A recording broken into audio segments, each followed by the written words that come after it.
par le gouvernement dans le district d'Abidjan.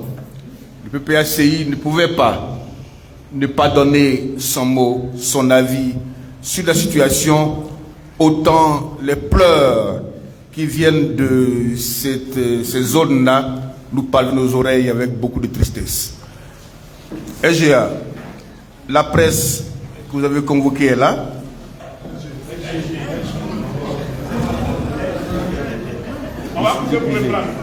On va reprendre. Vous considérez que je n'ai rien dit? SG, l'honorable P.D. Gervais, il est là. La presse SG est là. Elle va donc vous écouter, développer et donner l'avis du parti sur le thème suivant: les opérations de déguerpissement et d'expropriation entreprises par le gouvernement dans le district d'Abidjan. Monsieur le secrétaire général, le micro est à vous et la presse vous écoute.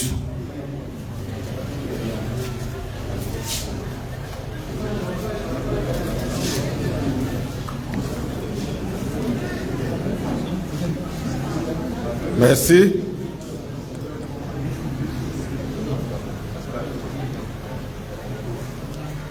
Mesdames et messieurs, chers camarades, membres de la direction du parti, du PPACI, mesdames et messieurs les journalistes, chers camarades militantes et militants, vous tous et toutes qui nous suivez à travers le monde par divers canaux de communication. Merci d'avoir répondu à notre invitation à ce 29e numéro de la tribune du PPACI. Aujourd'hui, nous partagerons à nouveau avec vous le regard du Parti des peuples africains Côte d'Ivoire PPACI, parti du président Laurent Gbagbo, sur les opérations de déguerpissement opérées dans le district autonome d'Abidjan depuis le début de l'année 2024. Exécutées sans ménagement, sous le regard complice de l'État de Côte d'Ivoire, ces opérations impactent gravement et lourdement les populations, impitoyablement jetées à la rue et livrées aux intempéries dans le dénuement total. En février dernier, c'est à Yopougon Jesco que les premiers déguerpissements de cette nature ont été opérés.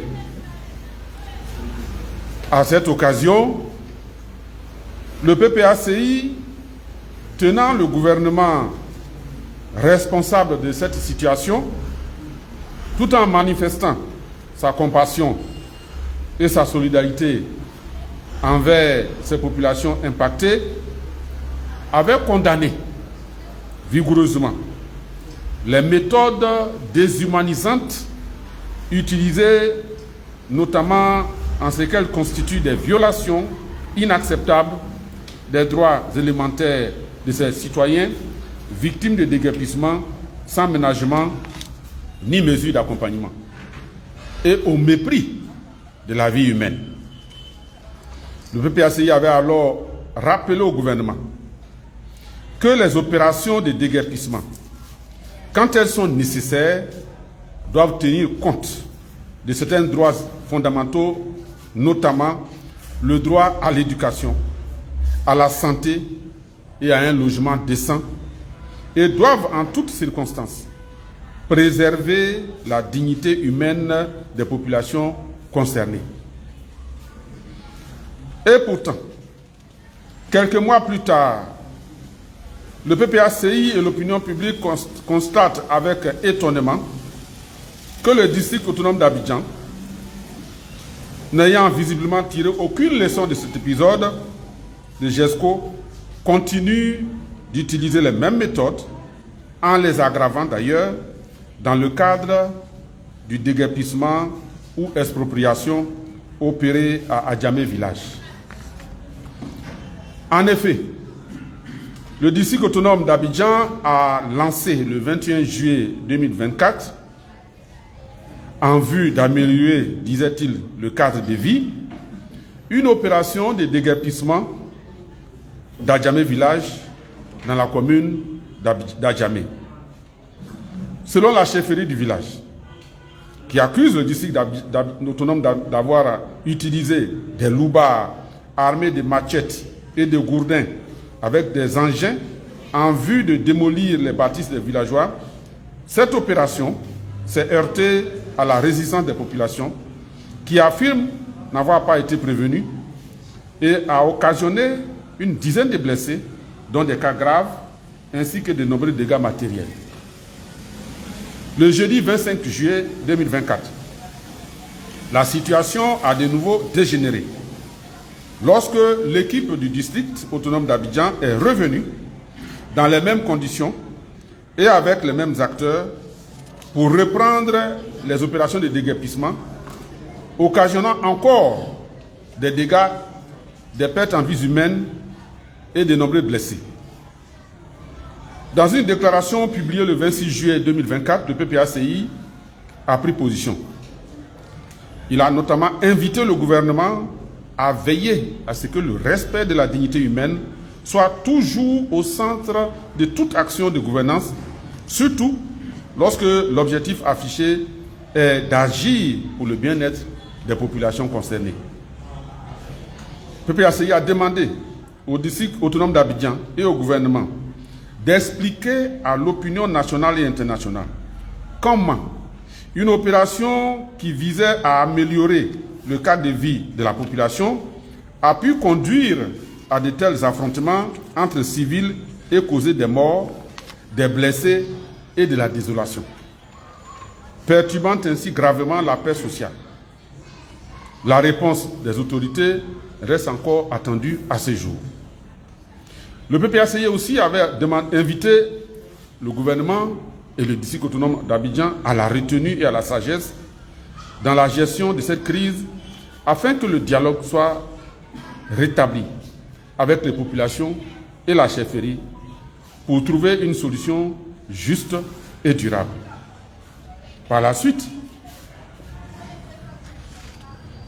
le président Laurent Gbagbo, président du PPACI, a dépêché auprès de la chefferie d'Adjamé village et des populations impactées une mission de compassion et d'information relativement à cette situation, qui fait par ailleurs l'objet d'une grande attention de l'opinion publique, des partis politiques et de la presse. Il ressort de toutes les informations recueillies, aussi bien auprès de la chefferie, des populations impactées, que des débats dans l'opinion et dans la presse, les leçons essentielles qu'on peut retenir, qui sont les suivantes. 1. Cette opération, justifiée par la nécessité de réaliser les voies d'accès au 4e pont d'Abidjan, est en réalité, au strict plan juridique, une expropriation pour cause d'utilité publique et non un déguerpissement.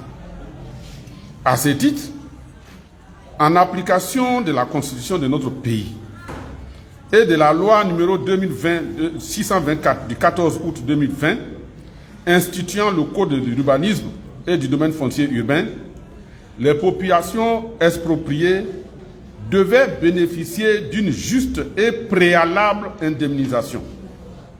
Or, de l'aveu même du directeur général de l'AGEROUTE, aucune indemnité d'expropriation n'a été versée à ce jour aux populations impactées, ni au chef Atchan d'Adjamé village, comme certaines mauvaises langues l'avaient prétendu. De même, aucun relogement des propriétaires des logements détruits n'a été effectué, ni aucune relocalisation du village n'a été réalisée. Et pourtant, l'expropriation a déjà été exécutée par la force brutale dans des conditions terribles que l'on sait, provoquant des blessés, des morts et de nombreux dégâts préjudiciables dégâts matériels préjudiciables. Cette opération est donc absolument illégale et doit être traitée comme telle. L'utilisation de loubards et de miliciens armés de machettes et de gourdins dans l'exécution de cette opération dite de déguerpissement semble aujourd'hui établie, vu que nous n'avons reçu aucune contestation sérieuse de la part ni du gouvernement ni du district autonome d'Abidjan. Cette utilisation des milices dans une opération de maintien de l'ordre est gravement contraire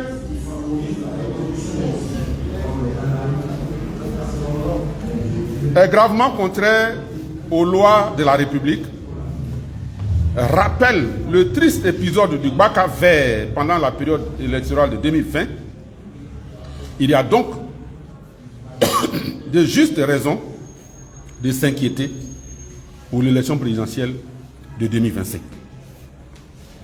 Le PPACI rappelle que l'être humain est la richesse la plus précieuse pour une nation. Le PPACI condamne donc fermement toutes les violations des droits constitutionnels et légaux des populations de notre pays. Il invite le gouvernement à veiller à ce que le respect de la dignité humaine soit toujours au centre de toute action de gouvernance. Le gouvernement devrait donc faire preuve de retenue et de sagesse dans la gestion de cette crise afin que le dialogue soit rétabli avec la chefferie du village d'Abidjan à Djamé pour trouver une solution juste et transparente.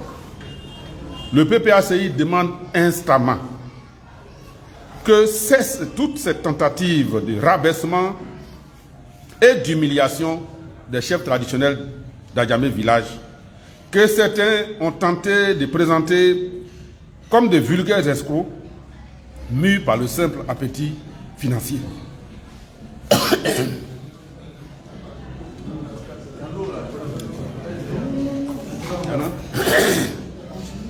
Désolé.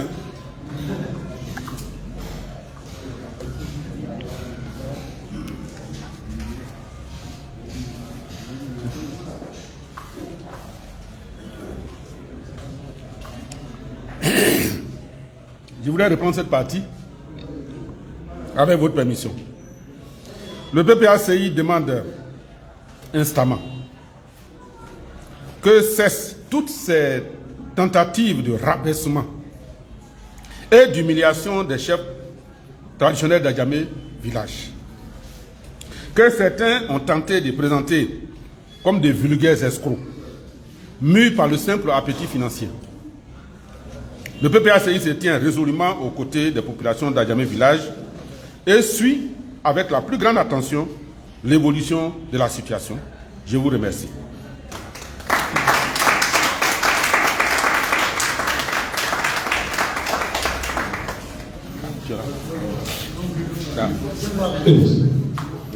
Je vais boire maintenant.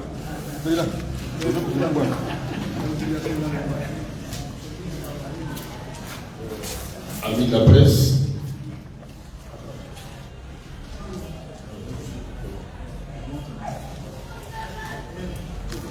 le PPACI, à travers son secrétaire général, vient donc donner sa position sur la situation.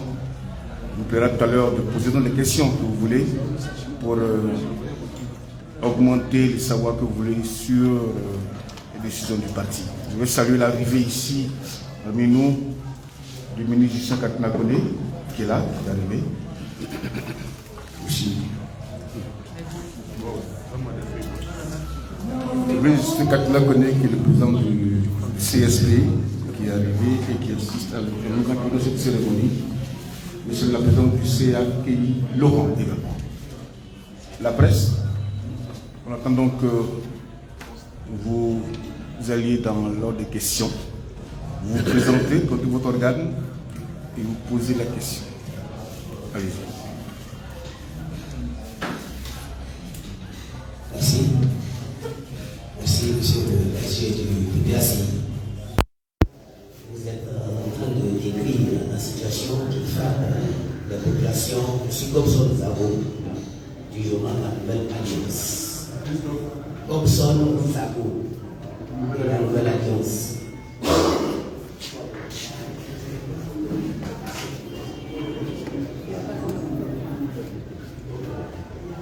Alors, votre sortie par rapport à cette affaire a peut-être abouti à un certain nombre d'Ivoiriens.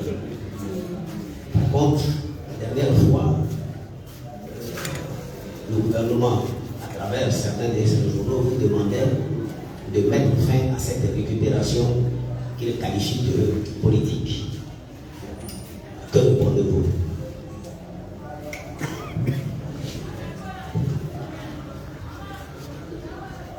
On va prendre une série de questions auxquelles je vais répondre. Allez-y. Moi, je présente cette MS sur le Grâce Mondiale Group.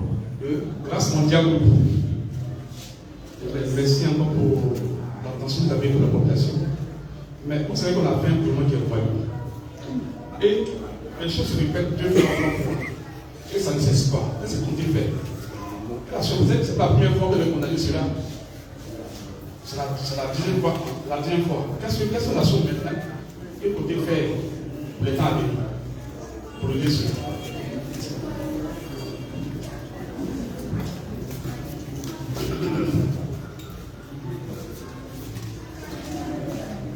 Merci.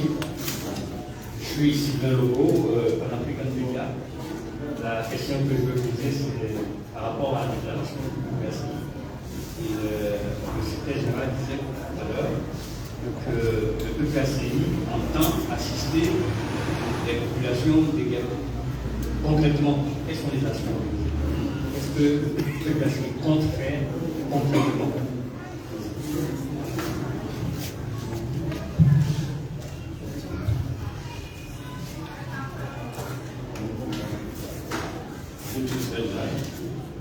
Je veux savoir si le PPACI va engager, est-ce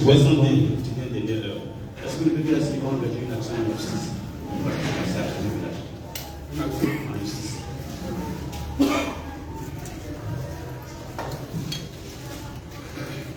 Ok, je pense qu'on a 4 questions. Je vais inviter.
Considère que l'être humain est le bien le plus précieux de toute nation.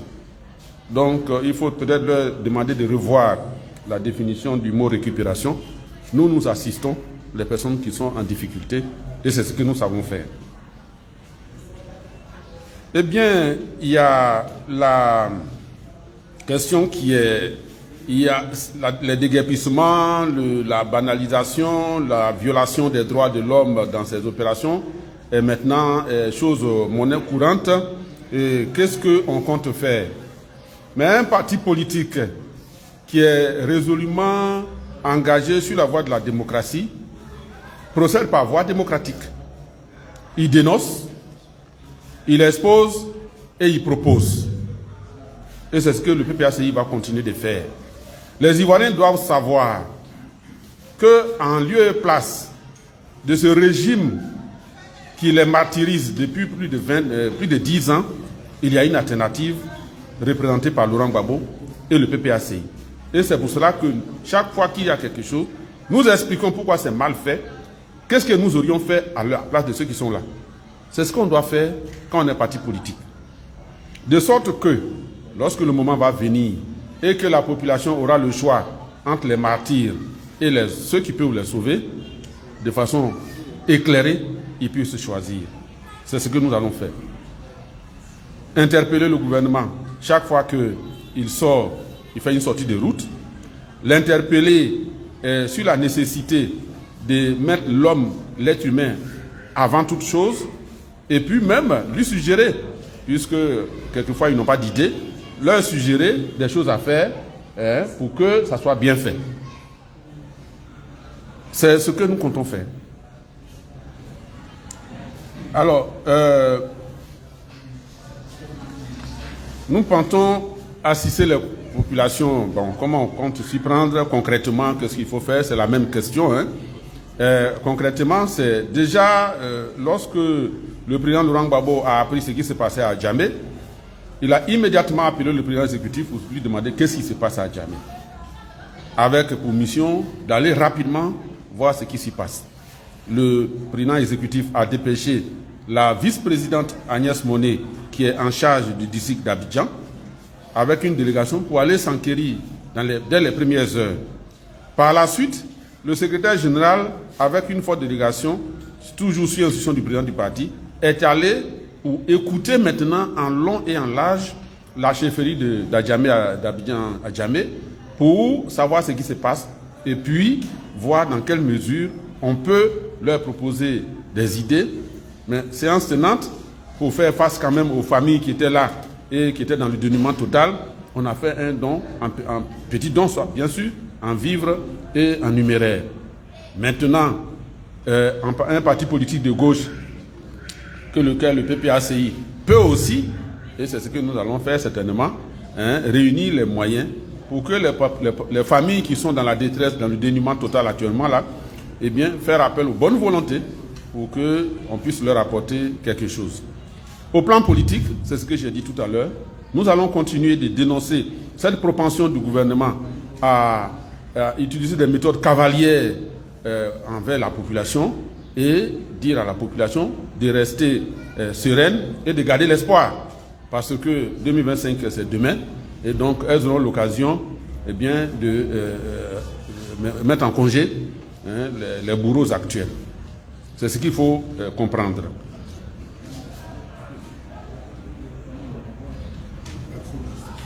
Alors, l'action en justice. Alors, le PPACI est un parti politique.